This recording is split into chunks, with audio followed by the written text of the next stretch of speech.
Sebelum saya menayangkan PowerPoint, saya mengajak mari kita mulai dengan semangat.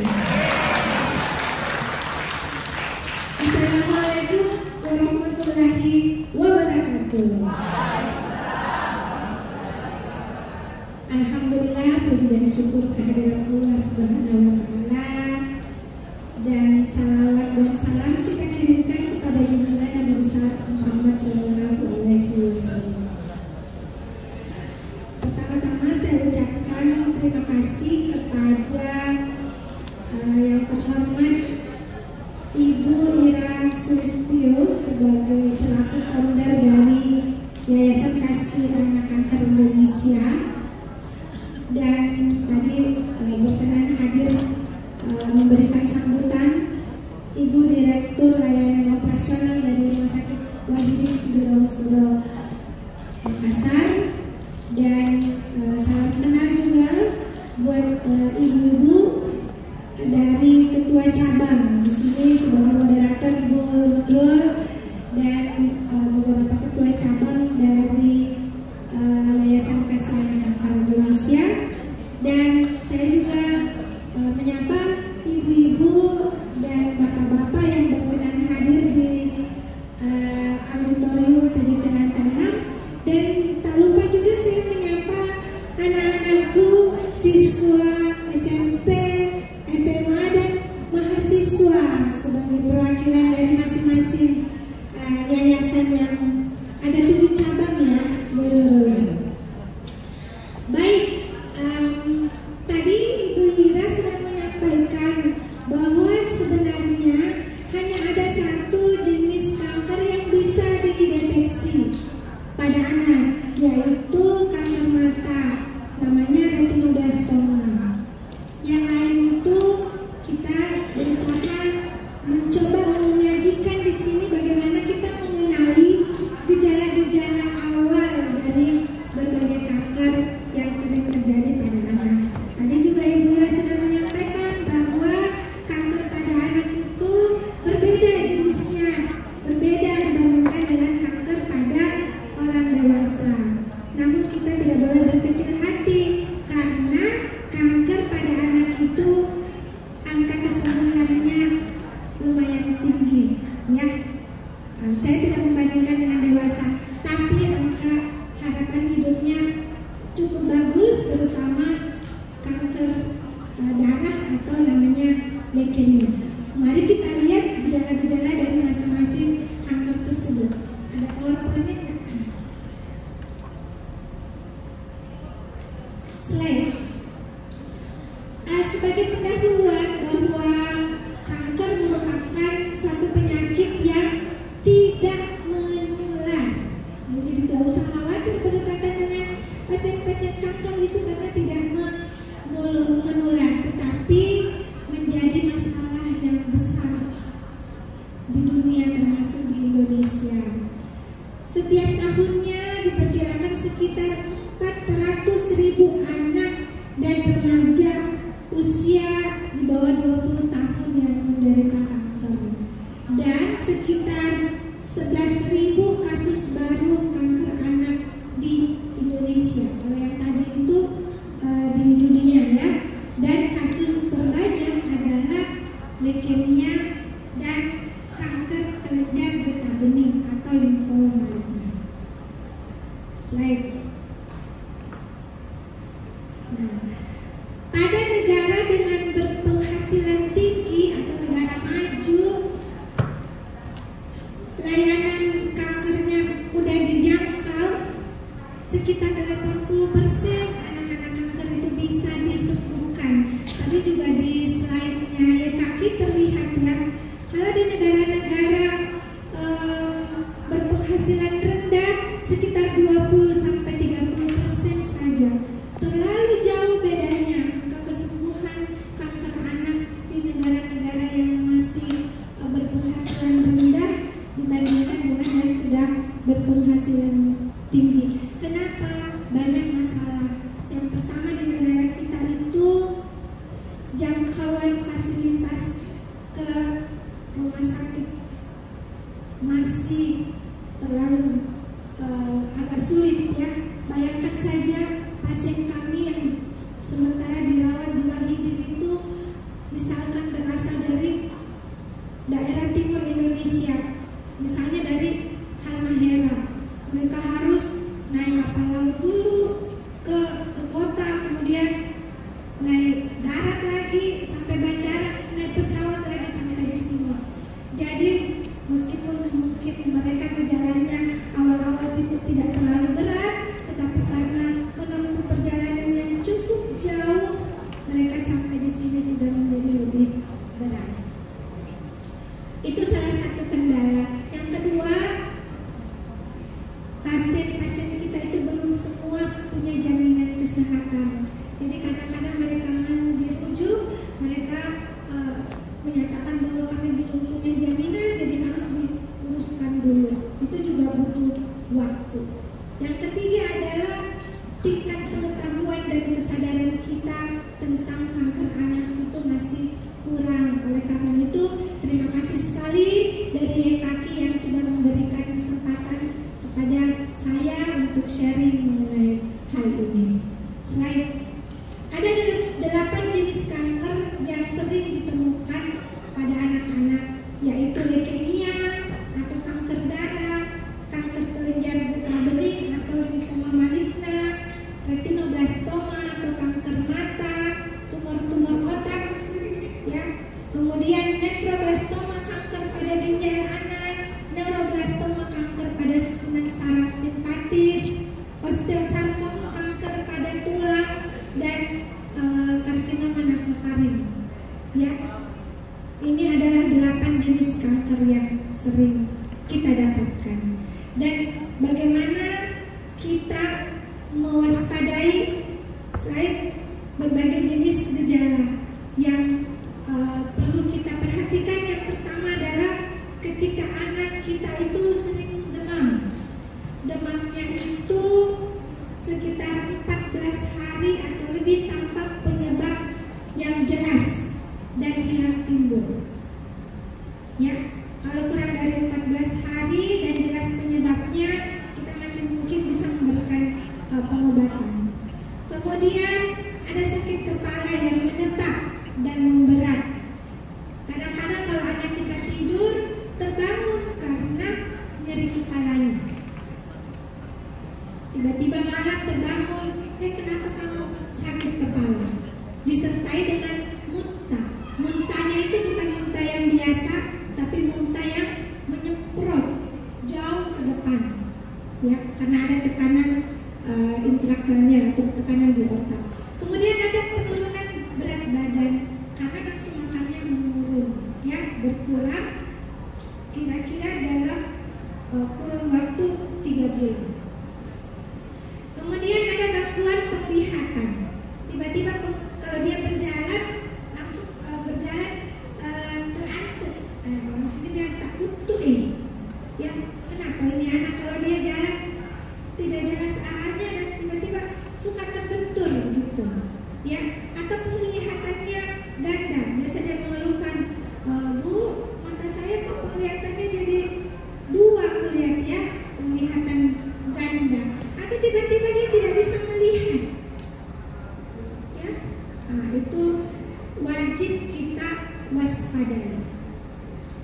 Selanjutnya adalah pucat. Bagaimana kita kenali pucat?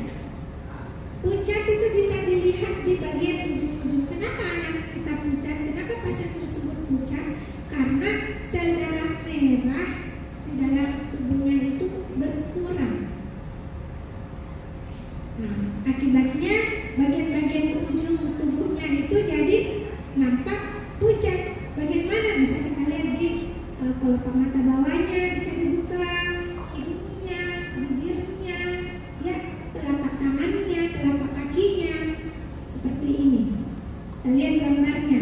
Kita bandingkan dengan tangan orang lain.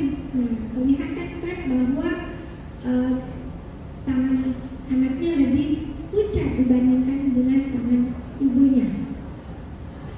Selanjutnya kita lihat, kita periksa, ya, ditemukan ada berbagai manifestasi perdarahan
depan telinga, belakang telinga, di sekitar leher. Nah, kita periksa baik-baik, seperti pada gambar tersebut. Nah, kapan kita curigai ini mengarah ke kanker? Bila ukurannya lebih besar dari 1 kali 1 cm. Kalau di sini dia bilang 2 kali 2 cm, ya. Apalagi terletak di atas tulang kering, ya. Ada tulang kering di sekitar sini. Nah, itu.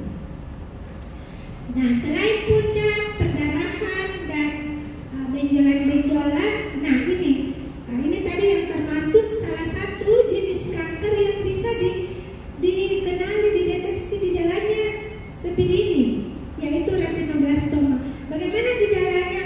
Matanya itu merah, ya, atau leukokoria ada bintik putih, seperti mata kucing. Pernah lihat mata kucing kalau malam hari kita lihat seperti bercahaya. Begitu juga mata, gejala awal dari mata pada pasien retinoblastoma. Hanya saja katanya kalau mata kucing nih itu juga sudah terlambat, sudah tidak dini lagi, sudah terlambat, ya. Kemudian strabismus atau mata juling yang baru muncul, atau aniridia atau tidak memiliki iris mata. Ada yang lingkaran kecil di mata itu tidak ada, atau mata kirinya lain warnanya dengan mata kanan atau sebaliknya, pokoknya berbeda warna matanya. Kemudian ada tampak darah di bagian mata dan matanya menonjol, ya. Jadi bagaimana caranya kita lihat? Setiap hari ibu-ibu sekalian kalau lagi membangunkan anak terus memandikan, tolong diperiksa semua badannya dari kepala sampai ke kaki. Ada tidak seperti yang saya sebutkan tadi? Perhatikan baik-baik caranya berjalan, adakah terbentur, ya. Kemudian selanjutnya adalah gangguan pendengaran. Kenapa? Katanya kalau dipanggil dia tidak mau tengok. Berkali-kali dipanggil baru didatangi, baru dia dia ternyata dipanggil. Karena pendengarannya tiba-tiba berkurang atau menghilang, atau telinganya berdengung. Bagaimana caranya tahu? Ajak anaknya berkomunikasi, ya. Katakan, nah, kalau ada sesuatu yang kamu rasakan tidak nyaman, bilang sama ibu, ya. Jangan biarkan terus anaknya main HP, nonton, komunikasi tidak jalan, ya. Sekali-sekali dong tanya, apa yang kamu rasakan, ada enggak yang sakit? Ya, jangan benar-benar anaknya sudah berat baru sadar. Kemudian ada nyeri, tiba-tiba nyeri telinganya, sebelah atau dua-duanya, itu harus diwaspadai. Atau ada rasa tersumbat di telinga, rasa penuh, ya, itu gangguan pendengaran. Selanjutnya, nah ini ada benjolan di perut. Nah, ini masalahnya kalau di perut itu kadang-kadang karena dia bilang kuat makan ini sehingga perutnya bengkak besar. Nah, harus juga diraba-raba tiap hari, ya, dipegang-pegang. Atau mukanya sudah mulai agak aneh, kenapa ini tidak simetris wajahnya, ya. Kemudian ada pembengkakan di tulang-tulang. Nah, ini rata-rata pasien kita sebentar saya perlihatkan, mereka datang itu sudah dengan benjolan-benjolan yang cukup besar. Padahal tidak mungkin kan langsung besar begini. Pertamanya dulu kecil seperti misalnya biji jagung, kacang, terus seperti kelereng, lama-lama seperti telur ayam, baru rata-rata besar sudah baru datang. Selanjutnya ada nyeri-nyeri tulang, ya, nyeri-nyeri sendi. Anda tidak mau berjalan, malas bergerak. Kalaupun berjalan, dia berjalannya pincang tanpa ada trauma sebelumnya, tiba-tiba. Atau mungkin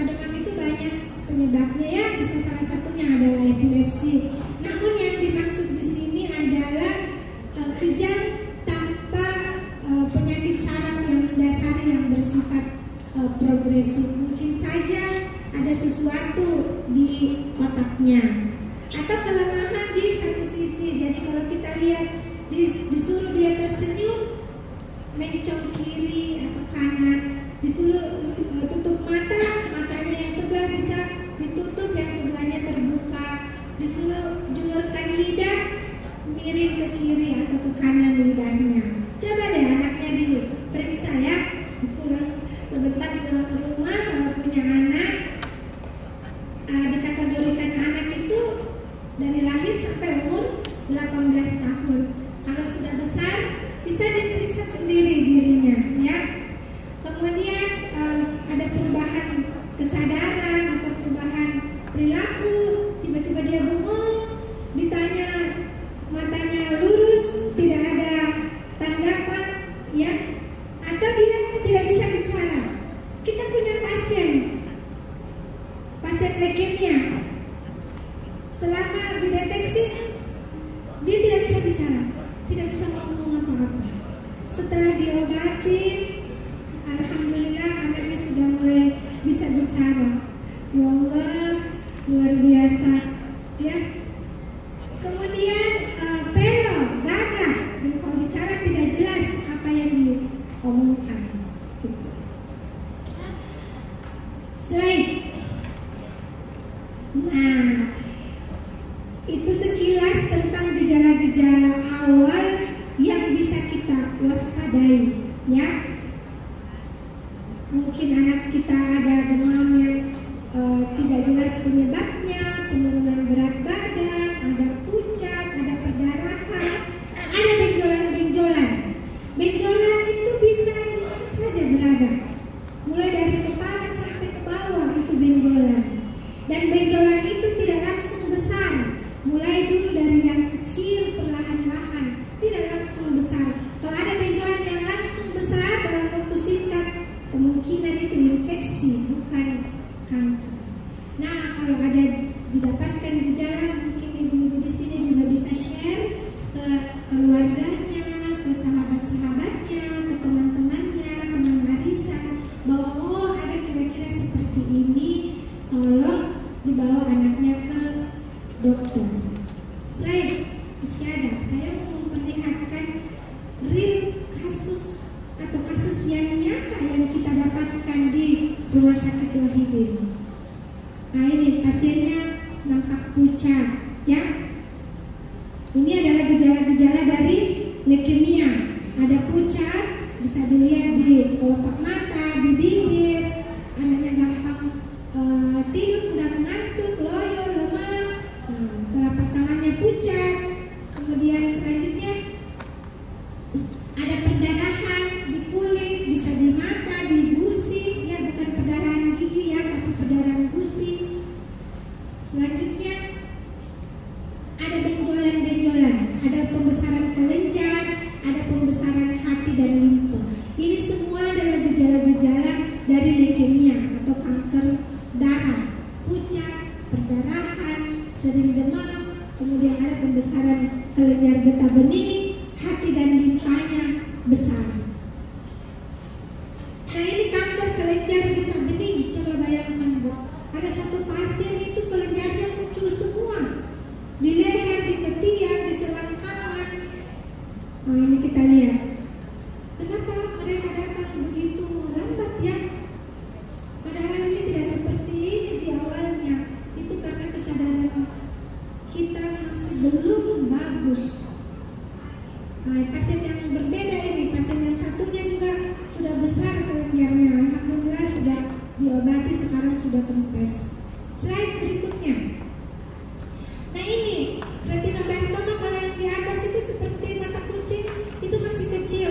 Tapi rata-rata pasien kita itu datang sudah benjolan yang begitu besar.